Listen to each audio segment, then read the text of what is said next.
20 millions d'euros. C'est la valorisation d'une société dans laquelle je suis en train d'investir et on était présent sur NFT Paris le week-end dernier. Donc dans cette vidéo, je vais vous parler un petit peu de network, comment networker, comment rencontrer des investisseurs, rencontrer des partenaires et même gagner directement de l'argent sur les événements. Ça fait maintenant près de 2 ans que je voyage quasi exclusivement pour des événements. Le mois dernier, j'étais à Punta Cana, je vous mets le lien d'une vidéo, pareil, on m'a invité, c'était la collection BTC Machine sur Ordinal, donc des NFT sur Bitcoin. Beaucoup de choses sur les événements se passent. J'ai gagné plus de 10 000 $ sur l'événement à Punta Cana. NFT Paris, je me suis ramené avec beaucoup de t-shirts, avec du merch, des NFT en tout genre. Donc je vous dis que les événements, ça vaut le coup. Et ne négligez surtout pas de faire du network, peu importe que vous soyez simple investisseur, juste curieux. Dans tous les cas, vous allez gagner quelque chose à rencontrer des personnes plus connues, avoir des deals intéressants, avoir des infos avant tout le monde. Donc ne négligez surtout pas les rencontres. Avant tout, quand vous vous rendez sur un événement, il faut définir l'objectif. Et oui, on peut aller dans un événement, les mains dans les poches, parler tranquillement, etc. Mais derrière, on n'en retire pas grand chose. C'est exactement la même chose, que ce soit des business en ligne, des voyages ou autres. Par exemple, des influenceurs lifestyle, eh bien, quand ils voyagent, c'est du travail. C'est-à-dire qu'il faut avoir la caméra dans la main, il faut tout filmer. D'ailleurs, c'est pour ça que dans cette vidéo, il n'y aura pas beaucoup d'intégration vidéo de NFT Paris parce que j'ai quasiment très peu filmé. C'est difficile de faire 2 choses à la fois, comme j'étais représentant aussi pour cette société. Je pouvais pas tout faire, donc je pouvais pas faire du contenu et également parler à des partenaires, des investisseurs. On a réussi à parler à Asher, donc on pouvait pas tout faire, fallait faire des choix. Je vous mettrai quelques intégrations si besoin, mais du coup il faut vraiment définir son objectif. Moi j'avais un objectif de B2B et B2C. Le côté B2C, donc le plus simple pour moi, c'est tout ce qui tourne autour de mon branding, Elliott EPF. Je lance également une chaîne de médias sur le narratif d'Epine en crypto-monnaie, donc quelque chose d'assez niché. Et sur cette partie-là, je souhaitais potentiellement trouver des personnes qui seraient intéressées de s'abonner, par exemple, échanger son LinkedIn, le Twitter, etc. pour faire grossir ma visibilité. J'ai rencontré également des abonnés, même si au final je les connais maintenant avec le temps, qui étaient directement sur Paris. Pour le côté B2B, eh bien là, j'étais donc représentant d'une société. Et quand je vous parle de ça, ça peut paraître un petit peu lointain pour la plupart, mais pas forcément. Parce que des petits investisseurs également étaient présents à NFT Paris et étaient également avec nous, discuter avec des potentiels investisseurs, des potentiels partenaires. Donc au final, on peut toujours trouver un moyen d'être un petit peu B2B et parler d'un projet qui nous tient à cœur. C'est comme si on a une collection NFT, si on a un gros holder, c'est de la même façon, on est un petit peu représentant, ambassadeur, on a envie de vendre son projet. Donc il y a ces deux parties où il faut se dire, ok, est-ce que je suis B2C et au final je m'en fous un petit peu des stands, je suis plus là pour chiller, rencontrer du monde tranquillement, ou alors je suis plus B2B et là je suis là pour faire du business, vendre quelque chose, récupérer des contacts, etc. Donc dans tous les cas, c'est des approches qu'il faut prendre en compte et préparer tout avant de venir. Désormais, je vais vous parler des 3 types d'approches potentielles qui peuvent être pertinentes à mettre en place. Donc la première approche, c'est pour faire du réseau. Comme je vous ai dit, échanger les contacts, c'est indispensable. Surtout en crypto-monnaie, en Web3, on a vraiment tendance à parler à travers Discord, Telegram et on ne connaît pas réellement la personne. Donc imaginez, vous rencontrez une personne avec qui vous parlez depuis 6 mois, 1 an, 2 ans sur les réseaux. En vrai, ça fait de grosses connexions et les délires sont là et ça marche. Donc pour évoluer ensemble derrière, c'est hyper important de venir faire du réseau et s'échanger les contacts. Pareil pour l'échange des contacts, préparez au moins vos réseaux sociaux.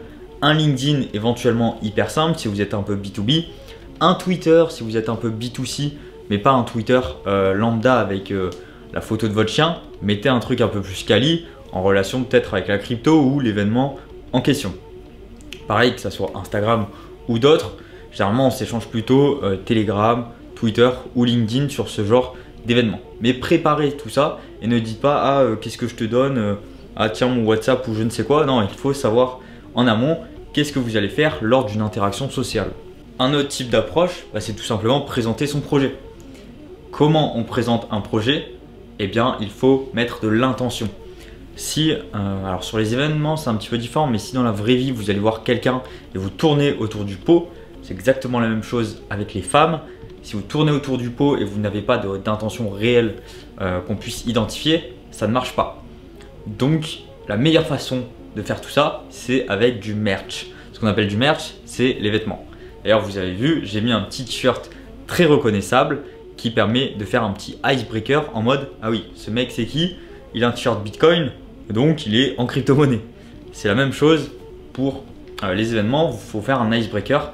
Donc le merch, mettre une casquette, un pull, un t-shirt qui est en relation avec la crypto-monnaie, ça marche extrêmement bien.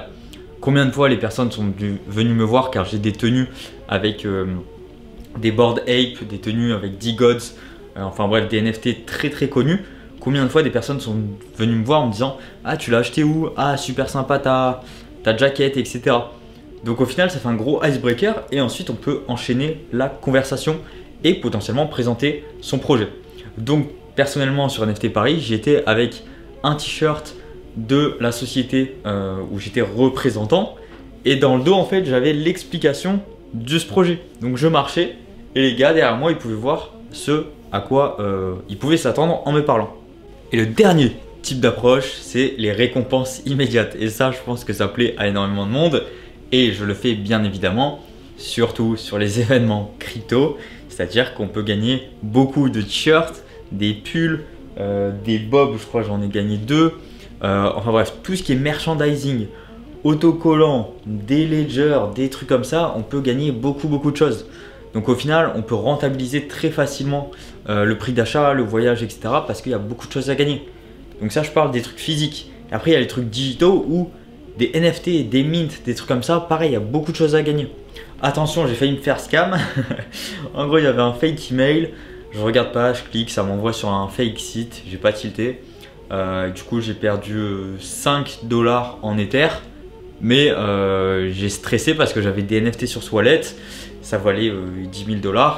Et du coup, j'ai commencé à stresser. Je me suis dit, putain, on va me drain mon wallet, etc. Donc voilà, j'ai pas fait attention. Je suis pas à fond dans les NFT, dans tout ce qui est arnaque, etc. Donc je maîtrise pas hyper bien la détection de tout ça. Mais il faut quand même faire attention au mint des NFT. Il faut vraiment que ça soit sur un stand, un truc très précis. Donc pour continuer sur la partie icebreaker, on pourrait dire qu'il y a 3 gros icebreakers. Donc le premier, je vous en ai fait part, c'est la partie vêtements. Le second, c'est discussion sur un stand, c'est-à-dire qu'on va voir un stand professionnel, peu importe, je ne vais pas citer de nom, on va voir le stand et on discute avec les personnes. Donc ça permet de se mettre dans l'élan et faire des interactions sociales. Et le troisième, c'est en fait parler à des particuliers qui sont sur un stand. Par exemple, moi, il y avait un particulier qui parlait à un stand et qui avait récupéré un t-shirt. Donc moi, je suis allé le voir, je lui ai dit « Ah, sympa le t-shirt et tout, comment tu l'as eu ?» Il m'a dit « Ah bah j'ai gagné un concours. » Donc derrière, on peut échanger, je lui ai demandé d'où il venait, qu'est-ce qu'il faisait, etc. On a échangé nos contacts et puis ça fait une relation supplémentaire. Donc potentiellement, cette personne viendrait travailler dans la boîte où j'ai investi grâce à l'événement, parce que je l'ai rencontré. Donc ne négligez surtout pas les événements, je le répète. Donc une fois que vous avez fait cette fameuse interaction sociale, ce premier pas, eh bien il faut mettre en place quand même une sorte de frame, de cadre.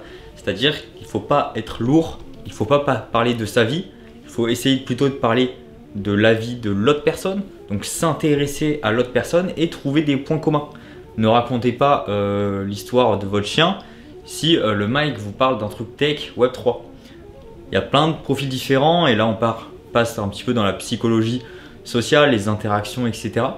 Mais du coup, il faut vraiment faire attention sur les événements, de toujours rester assez professionnel en restant soi-même.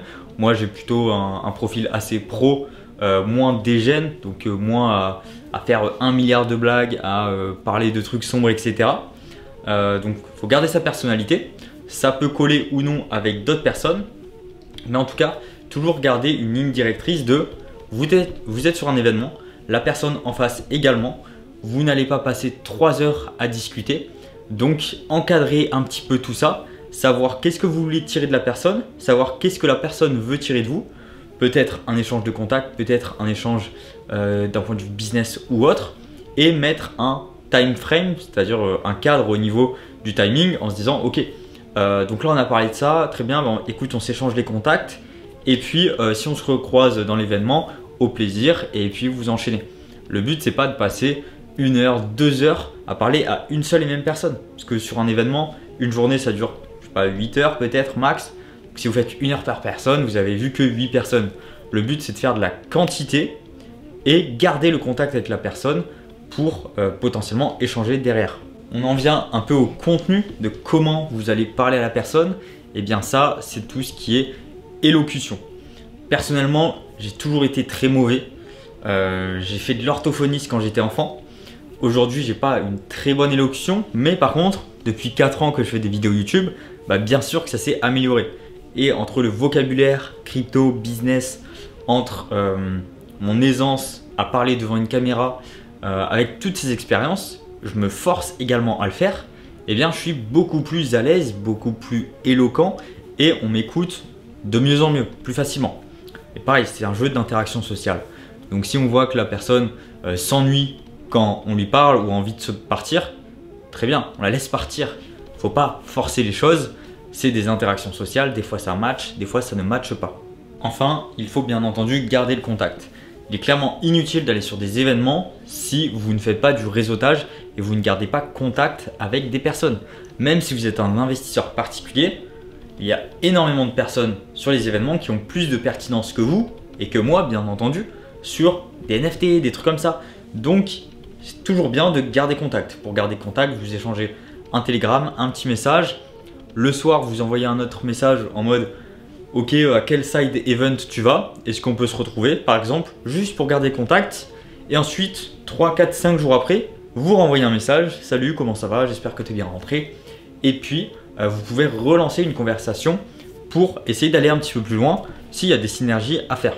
Mais vraiment, il est indispensable de garder le contact avec des personnes parce que l'événement, c'est fait pour ça, se rencontrer, garder contact et potentiellement faire des deals, des business derrière. Concernant NFT Paris, eh bien le prix d'un billet c'était 480 €. C'est pas les plus chers, c'est pas les moins chers, mais ça reste une somme quand même non négligeable.